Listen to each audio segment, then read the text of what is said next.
comme chaque serviteur de Dieu, j'ai demandé à Dieu, quel message veux-tu que je porte ce soir? Et le Seigneur n'a pas arrêté de me dire, amène la puissance de la croix. Amen. Alors quoi prêcher d'autre ce soir que la puissance de la croix? Et ce soir, je vais parler de la puissance de la croix. Et encore mieux que ça, je vais laisser Jésus nous expliquer la croix. Amen. On va laisser Dieu nous bénir. Je sais que nous avons prié, mais nous allons reprier. Et si vous voulez, on va se lever de nos places pour ceux qui peuvent, et on va demander à la majesté de Dieu de nous aider ce soir. Seigneur notre Dieu, notre Père, et devant ta majesté que nous venons, nous réclamons ta grâce, te disons merci de ces moments que tu permets encore, car le temps est court, Seigneur. Encore un peu de temps et tu vas revenir. Et nous voulons être prêts, et nous voulons que nos amis se sauvent. Et Seigneur, ce que nous avons besoin, ce qu'a besoin l'Église dans les derniers temps, c'est de la puissance de la croix. Viens nous révéler la croix.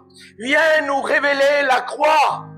T'en supplie, Seigneur, parle au peuple, explique la puissance de la croix. Nous sommes des enfants devant toi. Nous ne voulons pas, Seigneur, un discours de théologie. Nous voulons la puissance de la croix. Nous voulons la puissance de l'autorité de ta parole. Nous voulons qu'il est écrit, brise nos cœurs, brise nos vies, et que ton nom soit béni. Que ta majesté soit glorifiée. Merci Seigneur, au nom de Jésus. Amen. Merci à Dieu. Que Dieu en soit béni et glorifié. Je lis avec vous dans le livre de Colossiens, passage de l'Écriture. Colossiens 2,14. Il a effacé l'acte dont les ordonnances nous condamnaient, qui subsistait contre nous, et il l'a éliminé en le clouant à la croix. Il a dépouillé les dominations et les autorités et les a livrées publiquement en spectacle, en triomphant d'elles par la croix. Amen. En triomphant d'elles par la croix. Ça veut dire que la croix est un triomphe total. La croix n'est pas un triomphe à 10, 20, 30 ou 40%, et ni 99%. La croix est un triomphe total, un 100%. Amen. Il a triomphé. Et si on veut triompher, il faut la croix. Frère, je suis chrétien. J'aimerais te dire, je suis chrétien. Je suis serviteur de Dieu. Mais ce soir, j'ai besoin de la puissance de la croix. J'ai besoin de revenir à la croix. J'ai besoin de revenir à la puissance de Jésus. La croix est une puissance de Dieu pour le salut de quiconque croit. Juif, grec, espagnol, catalan, rome, français, ce que tu veux, américain, la croix est la solution. Est-ce que vous le croyez ce soir? La puissance de la croix. Vous savez ce qu'il va se passer ce soir? Pas parce que je prêche, parce que la parole de Dieu est là. Il va se passer que nous allons être renouvelés. Dieu me disait sur ma chaise, la puissance de la croix, c'est le renouvellement pour le chrétien. La puissance de la croix, c'est la fortification de l'Église. La puissance de la croix, c'est le salut du perdu. Et ce soir, c'est ce que je prêche, la croix. La puissance de la croix. Ce soir, l'ennemi de nos âmes aurait préféré que je parle ce soir sur autre chose que la croix. Savez-vous pourquoi? Parce qu'il est dit ici que Christ a dépouillé les puissances et les autorités en triomphant d'elles par la croix. Ça veut dire que quand on prêche la croix, on écrase, on dépouille la puissance de l'ennemi. Et que Dieu soit béni. La croix est la puissance de la parole de Dieu. La croix est une puissance de Dieu pour le salut de quiconque croit. Ce soir, s'il n'y aurait une seule personne qui dirait ma situation à moi est perdue. Ma situation à moi, pasteur, tu ne la connais pas. Et ma situation à moi, elle ne peut pas être résolue. J'aimerais te dire qu'avec la puissance de la croix, ta situation, ta position peut être transformée. Et c'est ce que Dieu veut ce soir. Si une seule âme voudrait dire Amen à la parole de Dieu, et il voudrait dire, moi je veux besoin d'être sauvé, moi j'ai besoin d'arriver à Dieu, sache que Dieu veut te sauver. Église, n'êtes-vous pas fatigués de ce système du monde? Nous sommes fatigués de ce système du monde, de ce train-train du monde, de cette convoitise mondaine, de ce poids ténébreux qui est en train de s'abattre. Nous sommes fatigués de ça. Et ce soir, Dieu veut nous ramener la puissance de la croix. Il veut nous réveiller. Nous avons besoin d'écouter des doctrines. Dieu veut nous parler de la puissance de la croix. Tu en as besoin ce soir. Tu en as besoin. La puissance de la croix. La croix doit revenir parmi nous.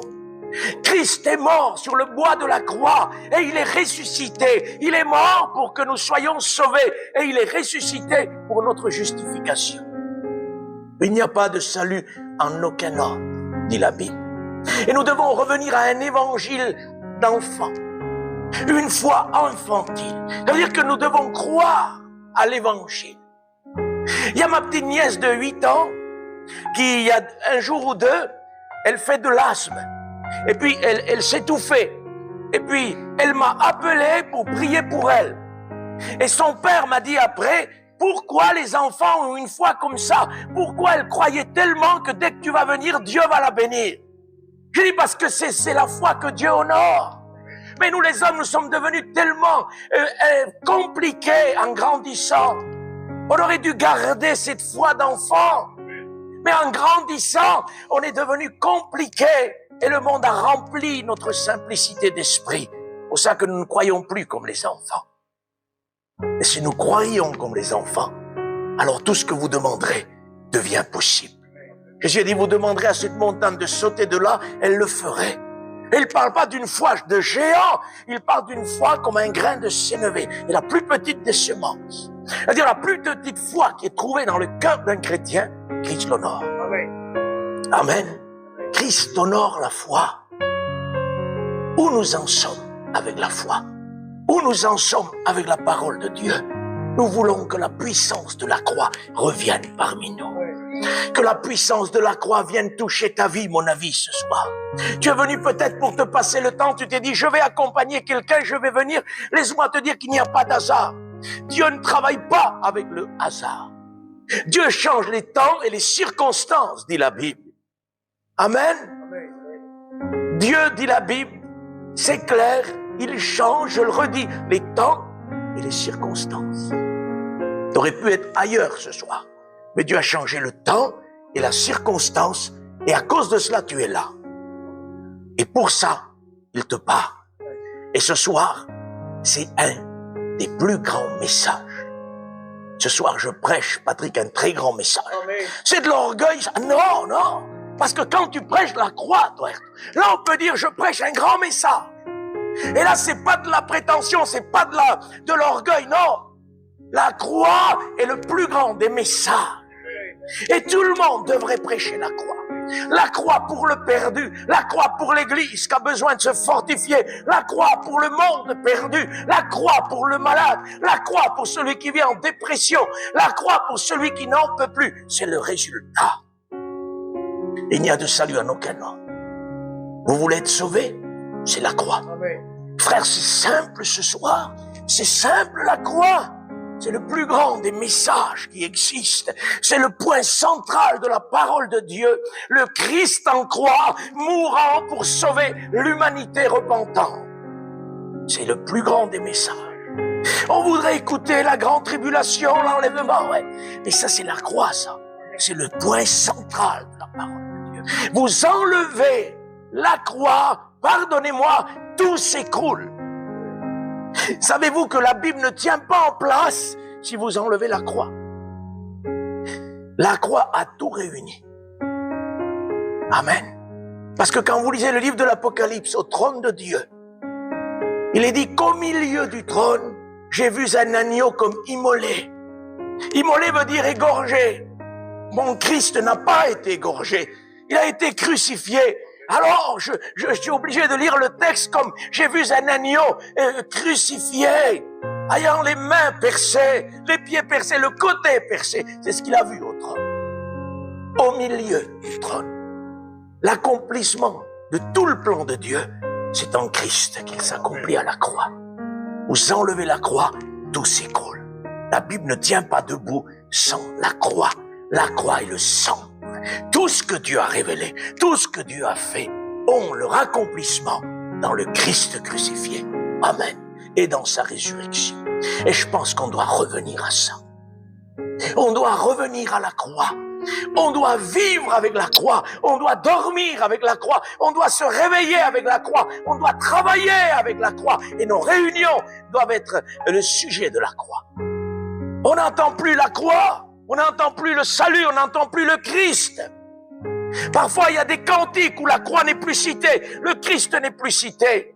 On parle de l'angoisse, on parle de ça. Non, parle de la croix, parle de Jésus, parle du Christ, parce que le Christ sauve encore. Et nos réunions doivent revenir à ce qu'elles étaient. L'impact de la croix, quand je me lève le matin dans mon foyer, il faut la croix. Et il faut la parole de Dieu. Et on va en parler. La croix ne va pas sans la parole. Impossible. Oui, mes frères, la croix c'est du bois et la parole c'est la vie. Ouais, ben on va en parler. On va y arriver tout à l'heure. La croix, c'est une croix en bois. La parole c'est la vie. Ça ne peut pas aller avec. Et nous allons en parler. Parce que Christ a réuni le pardon avec la vie. Amen. Et quand il est mort sur le bois de la croix, il a dit, Père, pardonne-leur, parce qu'ils ne savent pas ce qu'ils font. Alors il est mort parce qu'il voulait que nous soyons sauvés. Il est mort parce qu'il voulait que tu sois sauvé. Amen. Il voulait que toi qui es venu ce soir ici, que tu sois sauvé. Eh, mais moi, je suis chrétien. Attends. On est libre ce soir. Vérifie ton salut. Que je vérifie mon salut. Il m'est arrivé de prêcher la croix dans des cultes d'adoration. Comment ça? Fait des cultes d'adoration, oui, oui. Et puis j'ai crié, qui voudrait se repentir et se donner à Dieu et naître de nouveau? Il y a des personnes qui sont venues devant avec des foulards sur la tête. Des frères, des sœurs sont venus devant. Pourquoi sont-ils venus à la croix? Parce qu'ils n'étaient pas nés de nous. Ils avaient pris juste un baptême d'eau. Ils avaient un foulard sur la tête. Mais il manquait quelque chose. La vie de Dieu n'était pas en eux. Et ils se sont repentis. Alors ce soir, dans toute la liberté, s'il y aurait des amis parmi nous qui ne sont pas chrétiens, qui voudraient te sauver, que Dieu te bénisse. Dieu va te sauver, si tu le veux. Mais si ce soir il y aurait des chrétiens, écoutez, j'ai la liberté, Patrick. Si moi, ce soir qui prêche, je sentirais que j'ai besoin de la croix et que je prêche mais que je suis pas né de nouveau, je serais le premier à me jeter devant l'estrade et dire, Seigneur, sauve-moi, sauve-moi. Amen. Si ma femme sentirait ce soir que dans son cœur, il n'y a qu'un foulard sur la tête et qu'il manque le Christ, il faudrait qu'il fasse signe à Dieu et pas moi. Il dit, j'ai besoin de toi, Seigneur. Vous comprenez quel temps que nous vivons? Un temps où la croix est en train de revenir. Et la croix ce soir veut prendre de la place dans ta vie. La puissance de la parole de Dieu veut prendre de la place. Amen. Elle veut que tu vives la vie de Dieu. Elle veut que je vis la vie de Dieu. Des temps difficiles arrivent, désastreux. Ça arrive puissamment sur nous. Des temps terribles. Il faut s'accrocher à Jésus, à la parole de Dieu. Et nous avons besoin plus que jamais que la parole de Dieu touche nos cœurs. Amen. Que Dieu soit béni. La parole de Dieu et la croix. Quelle puissance. Il nous faut revenir à Bartimée. Jean 3,16. Dieu a tant aimé le monde qu'il a donné son Fils unique afin que quiconque croise en lui ne périsse point mais qu'il ait la vie éternelle. C'est à ça qu'on doit revenir. On n'écoute plus ça. Il n'y a plus ces prédications. Ça ne passe plus ça. Bartimée, au bord du chemin, puis se trouvant sur le chemin, il était au bord du chemin. Il y en a trop qui sont au bord du chemin dans les églises, qui ont besoin de venir en face Jésus. Et que Jésus demande, que veux-tu que je te fasse? Et que chacun notre besoin, Dieu nous répond. Voilà ce que c'est une réunion. J'ai eu une bonne réunion c'est ça. Quand quelqu'un est touché de la croix, quand quelqu'un se met comme Bartimée au milieu du chemin, parce que là, au milieu, il y a Dieu. Amen. Et c'est ce que nous voulons. Revenir à la parole de Dieu. Est-ce que tu veux ce soir que la parole te touche? Moi, je le veux. Je suis fatigué de ce système aujourd'hui religieux que nous avons parmi les églises où la parole de Dieu n'est plus ce qu'elle était. Nous voulons que la parole soit le centre Nous voulons qu'elle sauve. Comment se fait-il que nos amis rentrent dans nos réunions, ils sortent perdus comme ils sont rentrés perdus? Il faut qu'il y ait un impact de la parole. Il faut que la croix sauve. Et ce soir, j'ai besoin, et tu as besoin, de prier pour nos amis qui sont rentrés, pour qu'ils sortent d'ici sauvés. Amen. Parce que devant le discours de Pierre, il a parlé du crucifié, il a parlé de Jésus. Les gens vont dire, homme, frère, que faut-il faire pour être sauvé? Ça, c'est un discours qui va pousser les gens à se repentir. Et il n'est pas compliqué, le discours. Il dit, c'est vous qui l'avez crucifié. Il parle de la croix, il parle de Jésus. Et c'est un discours très simple. Les gens sont touchés dans leur cœur. Ils crient, que faut-il faire?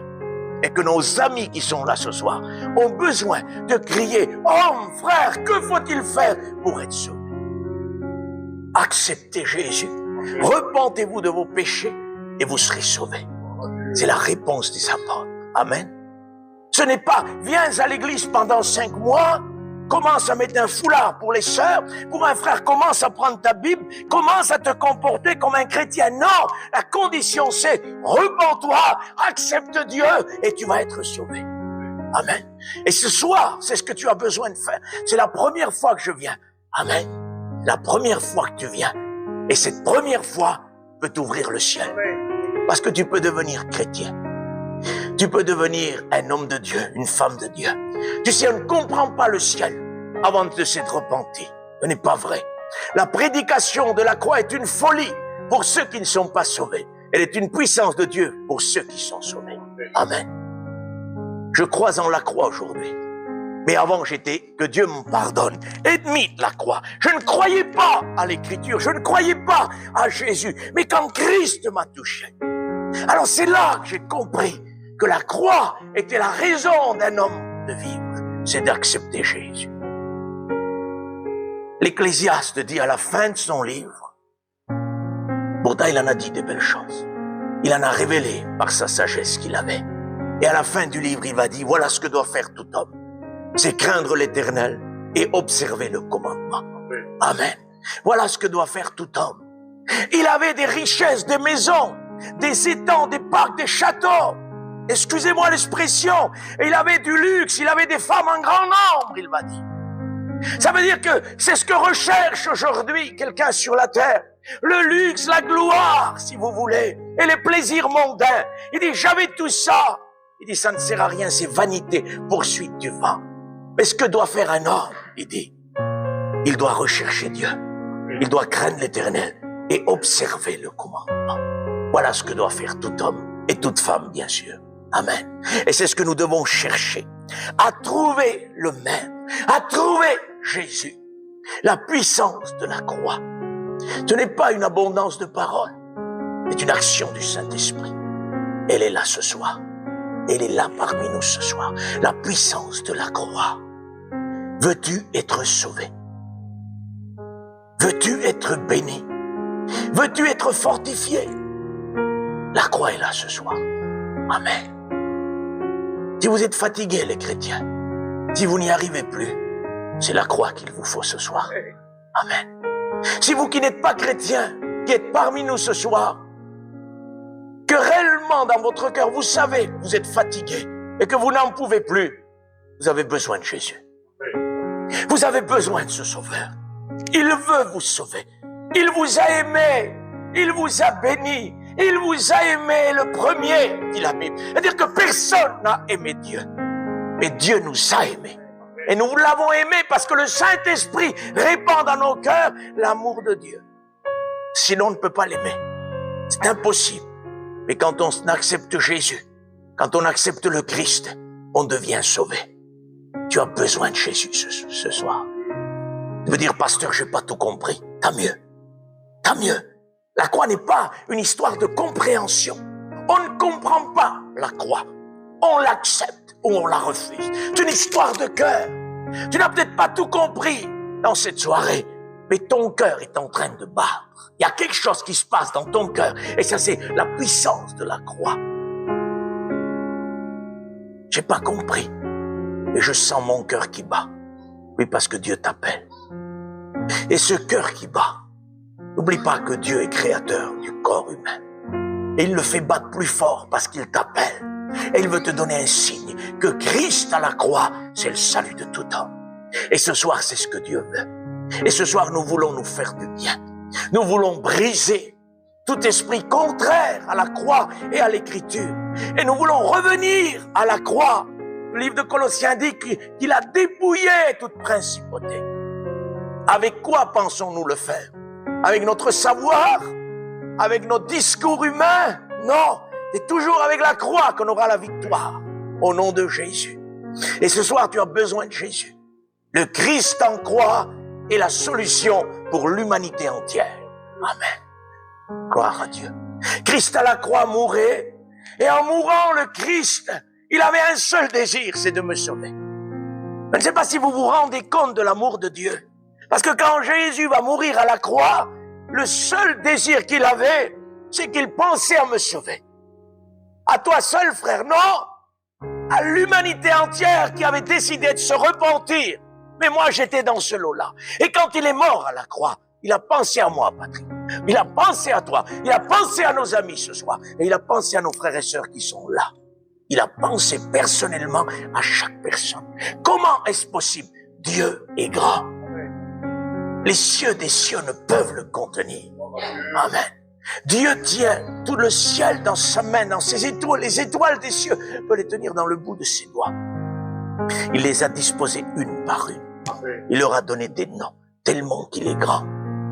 Amen. Et l'homme, écoutez, l'âme de l'homme est plus chère qu'une étoile pour Dieu. Est-ce que vous le savez? L'âme de l'homme est plus chère. Pourtant, on dit qu'une météorite trouvée, ça vaut de l'argent. Oui, mais Dieu dit que l'âme de l'homme est trop chère qu'elle n'aura pas lieu par l'homme. Elle ne pourra pas être rachetée par l'homme. C'est trop cher, il dit. Ça veut dire qu'un homme vaut plus cher, merci. Un homme vaut plus cher qu'une étoile. Un homme vaut plus cher que l'univers entier. Parce que Christ n'est pas mort pour les étoiles, n'est pas mort pour l'humanité du ciel. Il est mort pour les êtres humains. Amen. Christ n'est pas mort pour sauver une étoile. Il est mort pour me sauver. Amen. Que c'est bon de le savoir. Amen. Il est mort pour te sauver. Et ce soir, tu es à cet endroit et tu t'es dit, je vais y aller. Et ce que tu ne savais peut-être pas, c'est que Dieu veut te toucher ce soir. Et que Dieu t'aime. Et maintenant, tu le sais. Dieu t'aime. Dieu t'adore. Il veut te sauver. Parce que le temps est court. Amen. Et le Christ en croix, c'est la puissance de Dieu pour le salut, pour être sauvé. Mais pourquoi être sauvé? Parce que sans Dieu, on est perdu.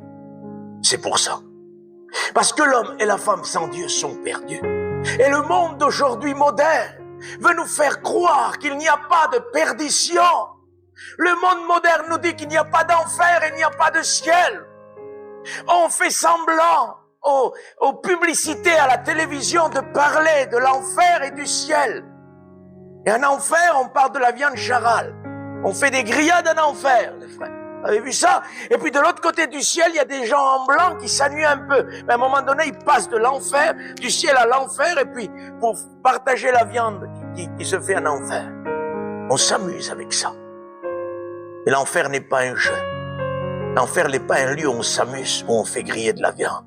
L'enfer est un lieu où on se fait griller par les flammes éternelles que Jésus a dit.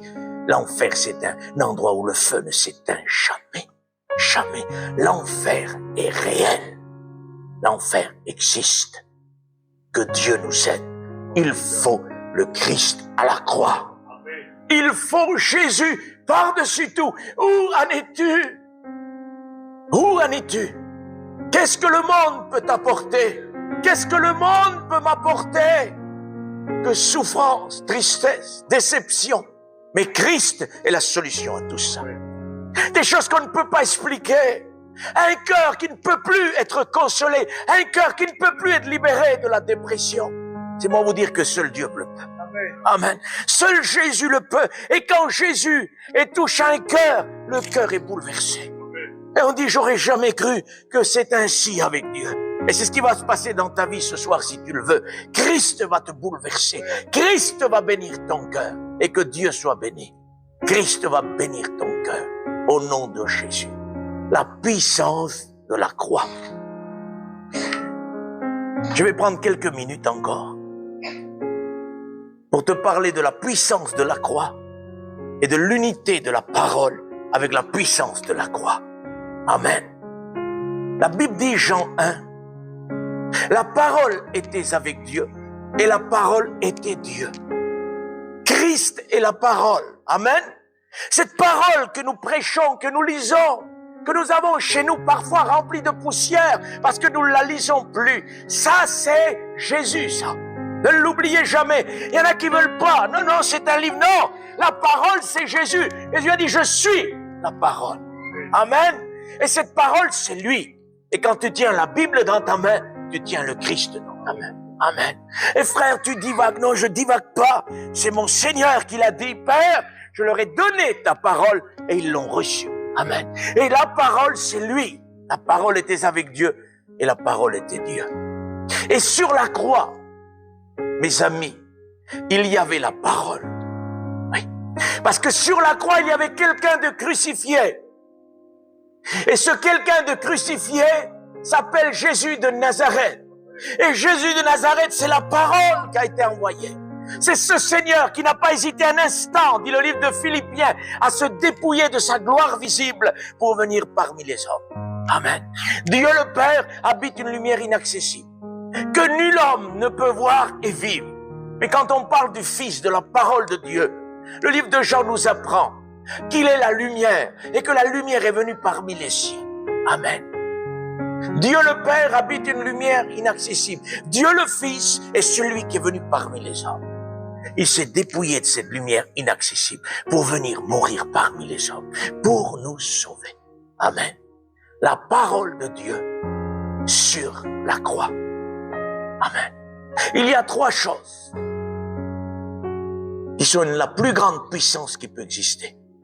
C'est la croix, la parole et le sang. Amen. Et tout, d'après la parole de Dieu, est purifié par le sang. C'est ce qui est dit, hein.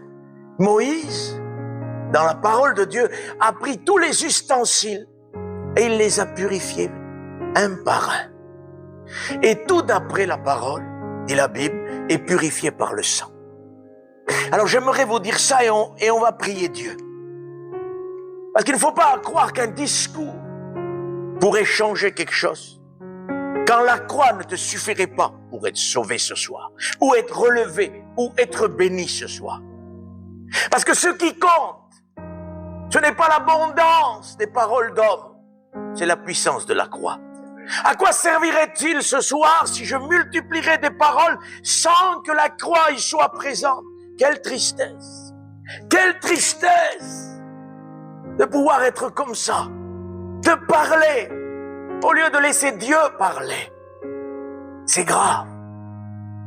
J'aimerais te dire ça. Moïse a tout purifié par le sang. La Bible dit que Moïse prit le sang et puis il va asperger toutes les ustensiles. Et il dit aussi la parole de Dieu qu'il va asperger le livre de la loi avec le sang. Amen, c'est merveilleux. La parole de Dieu a été aspergée dans l'Ancien Testament par le sang des boucs et des taureaux, qui préfigurait pour nous la venue de l'agneau de Dieu. Et regardez bien, tout d'après la loi est purifié par le sang. Eh bien, celui qui a accompli la loi devait lui aussi purifier tout par le sang. Mais ce n'était plus le sang des taureaux et des boucs, c'était son propre sang, dit la Bible. Et c'est avec son propre sang qu'il va purifier. Sur la croix, il y a le Christ. Il y a la parole. Tu veux, il y a le rouleau que Moïse va asperger de sang. Mais à ce moment-là, sur la croix du Christ, ce n'est plus le sang des boucs et des taureaux qui va asperger la parole. Christ, la parole, va asperger le livre qu'il est lui-même par son propre sang. Le sang qui a coulé de ses poignets percés, le sang qui a coulé de son côté, le sang qui a coulé à la croix, a aspergé la parole qu'il est lui-même. Et d'après le livre, tout est purifié par le sang. Que c'est beau de savoir que la parole de Dieu a été aspergée par le sang qui coulait de ses mains. de son côté percé. Il a fait aspersion de son propre sang sur la parole qu'il était lui-même la parole. C'est ça l'évangile puissant. C'est ça la puissance de l'évangile. C'est la croix réunie avec la parole, avec aspersion de sang. Amen. Et avec ça, tout est possible. Revenons à ça. Revenons à ça. Faisons un demi-tour et regardons le Christ en croix. Amen. Le Christ en croix. Quelle puissance, la croix du Christ. La Bible nous dit que quand Christ va expirer, je prends quelques minutes, les frères, puis je vais m'arrêter. Quand Christ va expirer à la croix, quand il va rendre l'esprit, la Bible dit qu'il s'est passé quelque chose.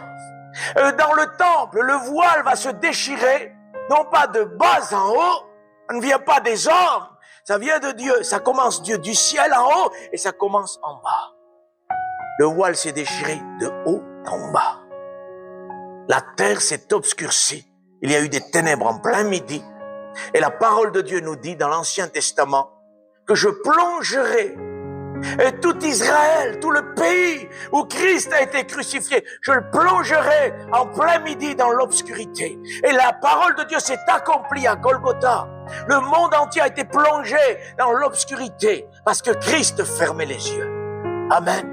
Et le pays et le Père portera, pardonnez-moi l'expression, un deuil comme on porte pour un fils unique. Ça veut dire que son fils mourait à la croix et le Père était en deuil.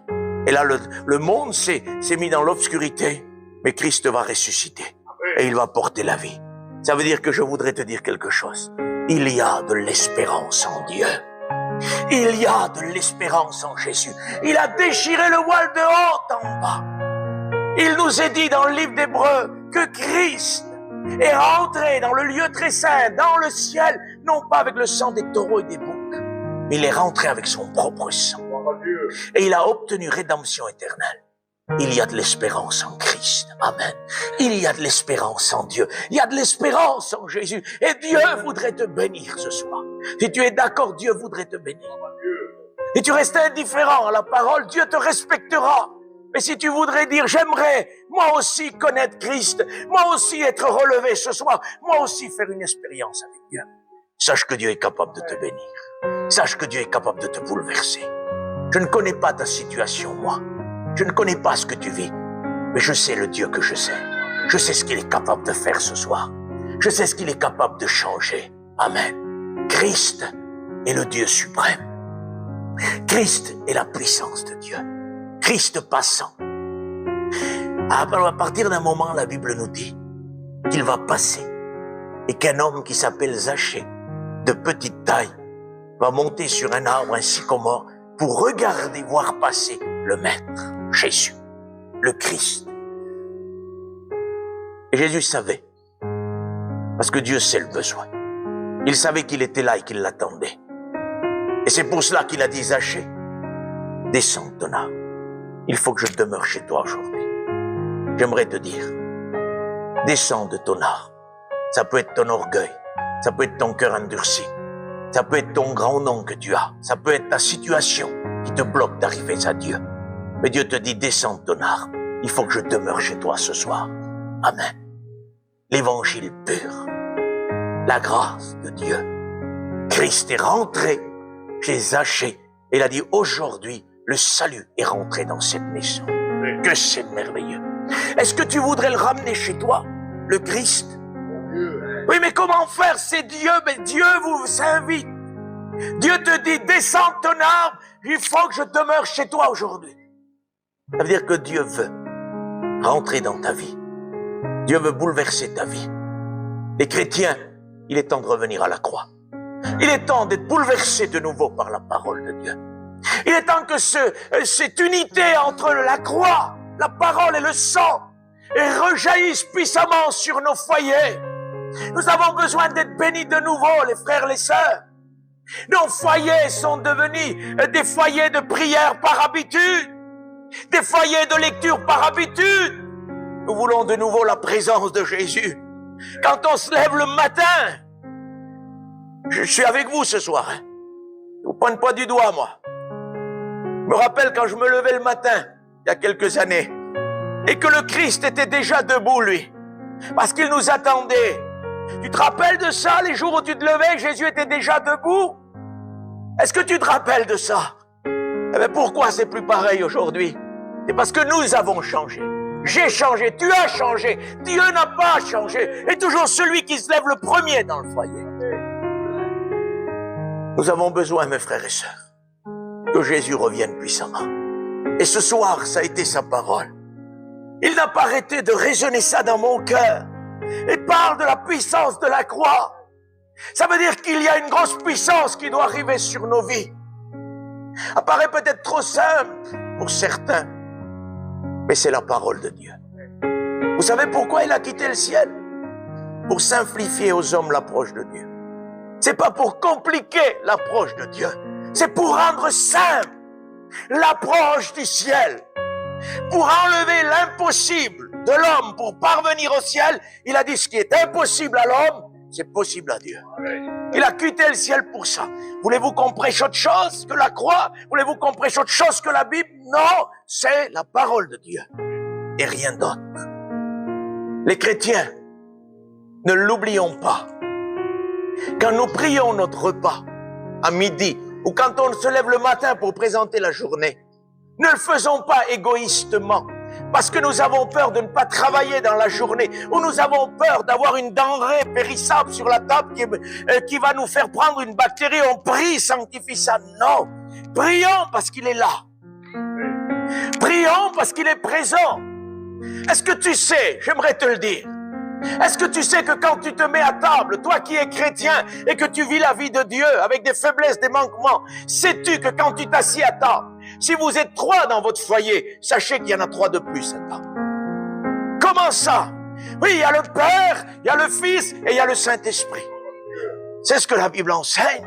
Amen. Ne l'oubliez jamais. Depuis que Dieu m'a enseigné cela, quand je me mets à table différemment. Parce que je sais qu'il est là et je dis merci Seigneur que tu es présent Père, de ce que tu es présent Jésus, de ce que tu es présent Saint-Esprit. Quelle table bénie. Quand les 3 personnes de la divinité sont là réunies, c'est là qu'on comprend le texte qui dit vaut mieux un morceau de pain sec où règne la paix qu'un bœuf engraissé où il y a de la haine. Oui. Un jour Dieu m'expliquait ce passage et il me dit sais-tu pourquoi le morceau de pain sec prend de la valeur? Et quand il vous questionne, c'est pas qu'il n'a pas la réponse, c'est que vous n'avez pas la réponse. Et là, il faut surtout pas s'entêter, s'endurcir. Il faut dire non, je ne sais pas, Seigneur. Et c'est ce que j'ai dit. J'ai dit, je ne sais pas, Seigneur. Et il m'a dit, c'est parce que le pain sec prend de la valeur, parce que je suis présent à la table. C'est moi qui donne de la valeur à ce qu'il y a sur la table. Il m'a dit, sais-tu pourquoi le bœuf engraissé perd sa valeur? J'ai dit non, c'est parce que je ne suis pas là. Amen. C'est-à-dire qu'un morceau de pain sec, quand Jésus, le Père et le Saint-Esprit sont là, d'une valeur inexprimable. C'est-à-dire qu'on ne met pas la valeur sur ce qu'il y a sur la table, mais qui est à la table. Et le Père, le Fils et le Saint-Esprit est à la table. Pasteur, tu raisonnes comme un enfant. Je veux raisonner toute ma vie comme un enfant. Amen. Je veux la foi d'enfant. Je veux m'approcher de la Bible comme un enfant. Amen. Parce que la parole de Dieu est claire. Ils sont là tous les 3. Mais dans notre monde moderne, dans notre monde trop avancé, dans notre technologie à travers les téléphones, les réseaux Internet et ce que vous voulez, on a du mal à croire que le Père, le Fils et le Saint-Esprit sont présents. Mais quand on s'éloigne de la technologie et qu'on rentre dans la parole de Dieu, alors notre cœur s'ouvre et on sait qu'ils sont là. Amen. Alors on se tient mieux à table. Amen. On se querelle pas parce qu'ils sont là. Et si un morceau de pain sec, on remercie parce qu'on sait qu'ils sont là. Amen. Il y a des gens qui ont du bœuf engraissé, ils ont du caviar, ils ont du magret, ils ont tout ce que tu veux. Et puis ils s'accrochent à la table. Il y en a un qui part, il y en a un qui sort, je m'en vais manger en ville, je reste pas ici. Ils n'ont pas la paix chez eux. Il y en a qui fuient leur foyer. Mais quand Christ est dans votre foyer, vous ne fuyez plus le foyer. Pas du tout. Vous restez accrochés à votre foyer. Amen. Il y a des chrétiens qui fuient leur foyer. Si vous faites ça, arrêtez-vous. Cherchez Dieu. Repentez-vous. Demandez à Dieu qu'il vous bénisse puissamment, afin que vous trouviez de la joie qui vient du ciel spirituel au milieu de votre foyer. On ne peut pas parcourir la terre pour chercher une joie spirituelle. Premièrement, c'est dans ton foyer que la joie doit être. Et si t'es pas bien chez toi, il y a un problème. Il faut courber le genou pour prier Dieu et Dieu va nous bénir. Amen. Savez-vous pourquoi on parle chez nous pour prêcher l'évangile? C'est pas parce qu'on n'est pas bien chez nous. C'est parce que nous savons que le monde a besoin de Jésus. Et nous savons que le temps est court. Oui. Le temps est court. Christ revient chercher son Église. Encore un peu de temps et Dieu va venir. Et il va venir juger le monde entier. Oui, parce qu'il y a un jugement certain qui arrive sur le monde entier. Le monde va être jugé pour les péchés de l'humanité. Christ rendra des comptes. Il va juger le monde. Et ça va arriver. Il y en a qui disent, j'avais mis un commentaire un jour, j'avais prêché sur la colère de Dieu. On m'avait mis sur YouTube, il y en a un qui m'a mis un commentaire, le frère fait se trompe. Il n'y a pas de colère de Dieu. Oui. Relis ta Bible. Apocalypse chapitre 15, verset 1er. Voici la 7e coupe, par elle s'accomplit la colère de Dieu. La 7e coupe accomplira la colère de Dieu sur le péché de l'humanité. Il faut revenir aux Bibles. C'est vrai que quand on met un commentaire comme ça, on doit être plus sur les réseaux sociaux qu'avec la Bible. Mais quand quelqu'un fait ça et qu'il ne connaît pas, faut pas qu'il se perde lui, qu'il perde les autres. Il faut qu'il laisse les autres tranquilles, être bénis de la parole de Dieu. Mais qu'il n'essaye pas parce que le problème, il est là. C'est que quand tu annonces un jugement qui arrive, et si tu aimes le monde, les gens ne sont pas d'accord. Ils veulent pas. Suffit qu'il aime le monde, il met un commentaire qui tient pas debout. Heureusement que la parole de Dieu est là. Heureusement que la parole de Dieu est là. Parce que la parole de Dieu nous enseigne que bientôt va venir un jugement, et un jugement très très fort. Le monde entier va être jugé. Apocalypse 19, 7. J'ai vu monter sur un cheval blanc, le Christ, roi des rois, seigneur des seigneurs. Une épée à 2 tranchants sortait de sa bouche, et il vient pour juger les nations. Amen. Et l'Église suit derrière. C'est-à-dire qu'on reviendra avec lui. Mais j'aimerais vous dire ça, l'Église. Des fois, on dit, on viendra combattre. Dieu m'a fait remarquer dans ce passage qu'il n'est pas dit que l'Église qui suit derrière une armée en blanc, c'est l'Église. Il n'est pas dit qu'on a des épées dans la main. C'est lui qui a l'épée. Ça veut dire qu'il est tout seul, il n'aura même pas besoin de nous. Il va juger le monde entier. Et dans la plus grande des batailles qui a pu exister, Armageddon, Dieu va juger le monde entier et mettra fin à tout. Mais il va revenir et il va juger. Formidable. Je serai avec lui. Pourquoi alors, si tu ne combats pas, pourquoi il te ramène avec lui?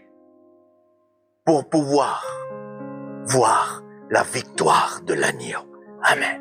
Dieu veut que son épouse, l'Église, soit présente avec lui à la victoire qu'il aura fait sur le monde. Amen. C'est magnifique ça. C'est magnifique ça. Parce qu'il veut que son épouse soit avec lui. Pour pouvoir regarder de ses yeux la plus grande victoire. Le Seigneur va reprendre les rênes du monde entier. Amen. Que Dieu soit béni et que Dieu soit glorifié. Il faut accepter Jésus rapidement. Il faut ramener Jésus chez nous. Il faut que la croix revienne. Les chrétiens, je vous dis le mot, je me le dis. Il faut que la croix soit plus présente dans nos discussions. Il faut que la croix soit présente à table. Il faut que la croix, la parole, l'onction de Dieu soit présente dans nos réunions. Et il faut qu'elle soit présente chez nous. Il faut que nos enfants qui ne sont pas encore convertis soient bouleversés par nos vies. Oui, il faut qu'ils soient bouleversés. Il faut qu'ils ne voient pas une religion en nous, mais une vérité. La vérité de Christ. Il est temps de faire demi-tour. Amen.